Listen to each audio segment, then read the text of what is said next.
hear her vulgarity and her desperation, uttering rubbish, and she's someone who is ostensibly the holder of a PhD. This is not going to be an easy victory, but I want you to know that we're prepared for war. And if a war, a war!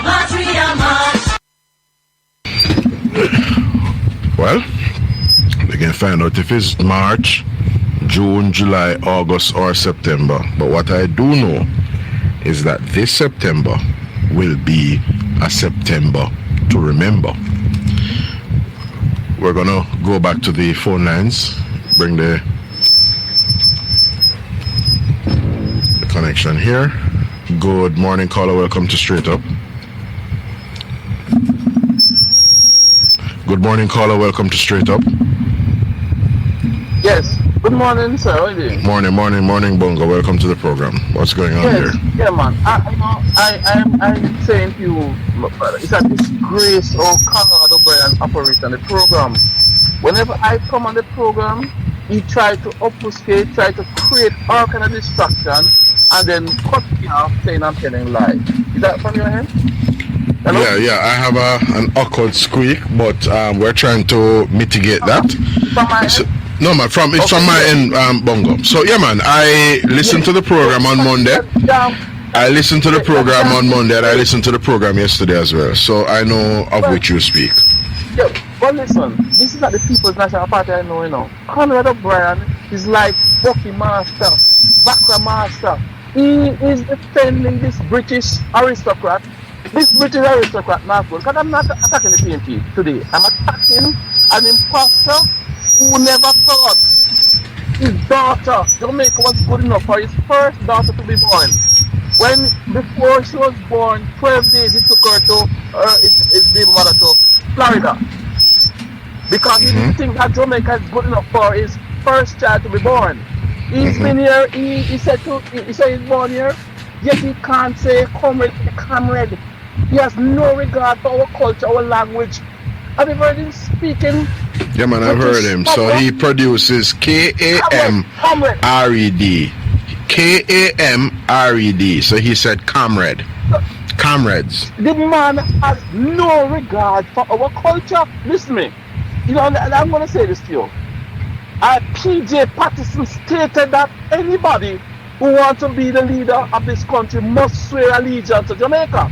When Mark Golding was discovered to have sworn allegiance to the British monarchy, instead of apologizing, going in to apologize, Mark Golding said, well, he has to consult with his family and friend to find out whether or not he should swear allegiance to Jamaica. Do you have Bongo? Do you have any reference document where PJ is quoted in terms of saying that which you're attributing to him?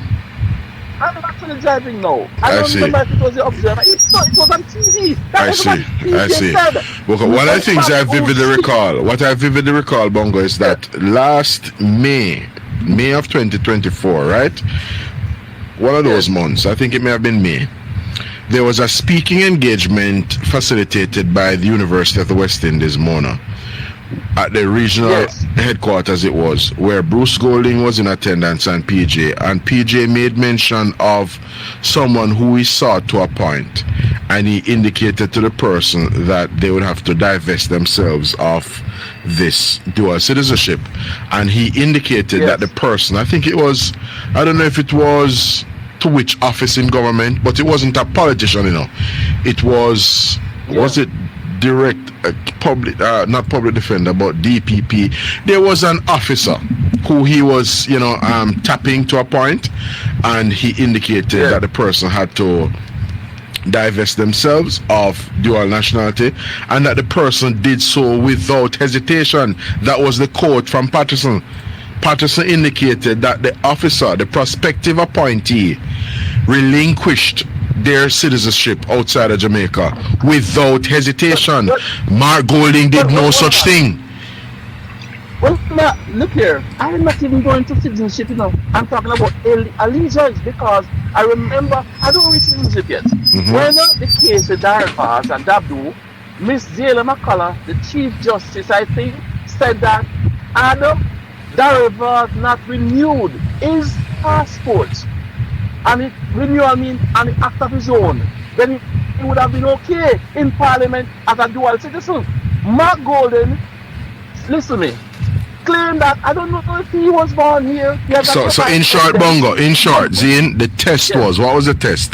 The test was an acknowledgement of allegiance or an act that indicates that you are under an acknowledgement of allegiance. Because in other words, if you passively attain citizenship from your father and your father had gotten your passport, when you, having attained majority, i.e. age 18, go up to the British High Commission and based on your own volition and on your own accord, take out or renew your British passport, you are in that instance acting on your own volition and you are under an acknowledgement of allegiance.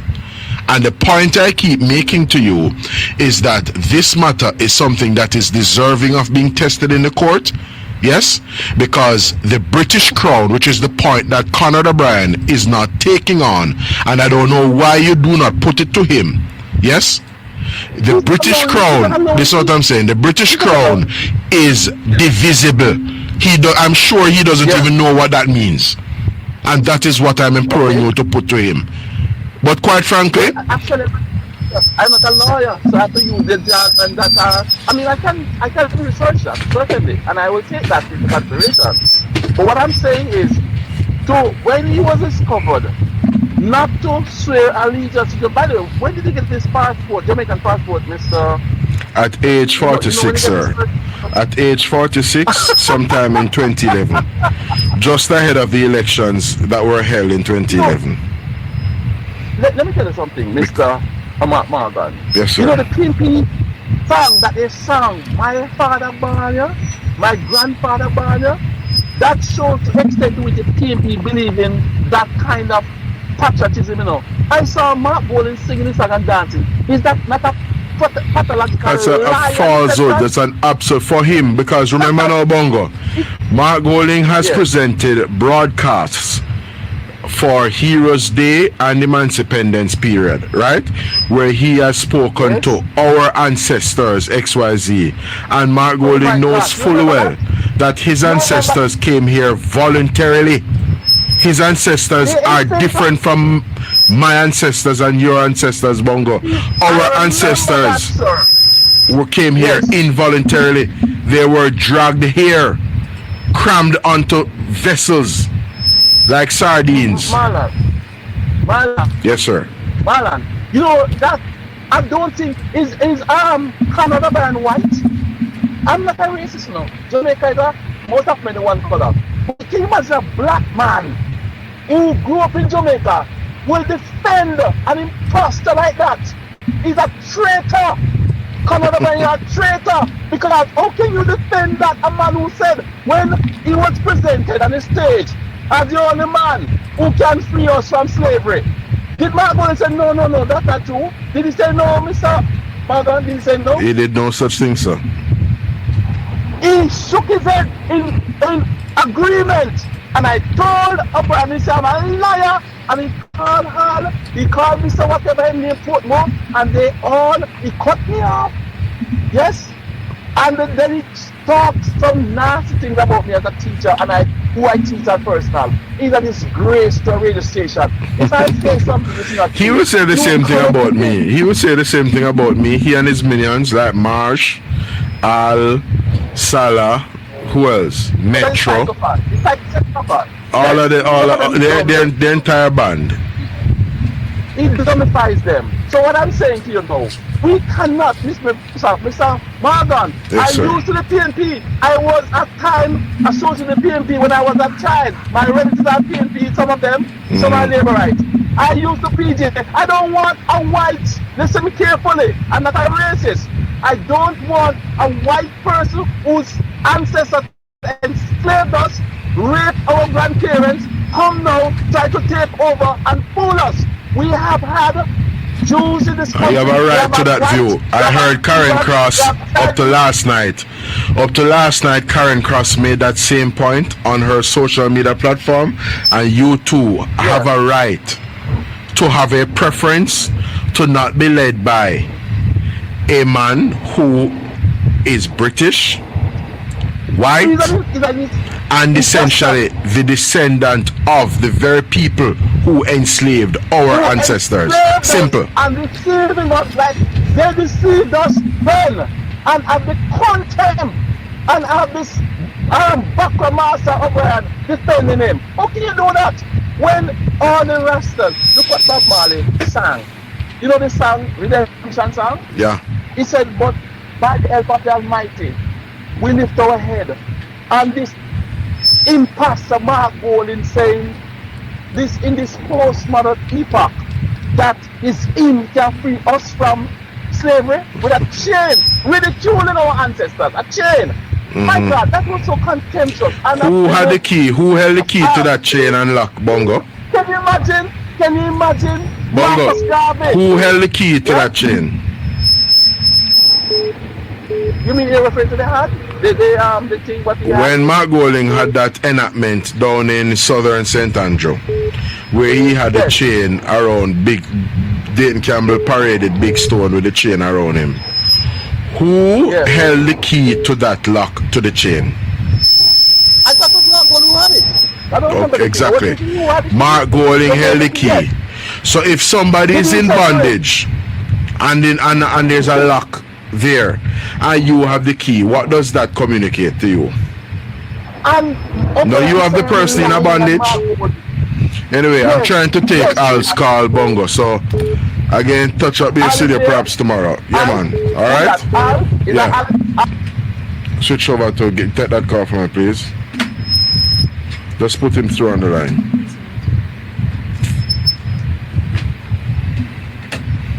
Good morning, welcome to the program, Al. I have one simple directive: dialogue, not monologue. Are you hearing me, sir? You is the one who is monologuing every morning, you know, that you come on the radio, and every day that you're on the news.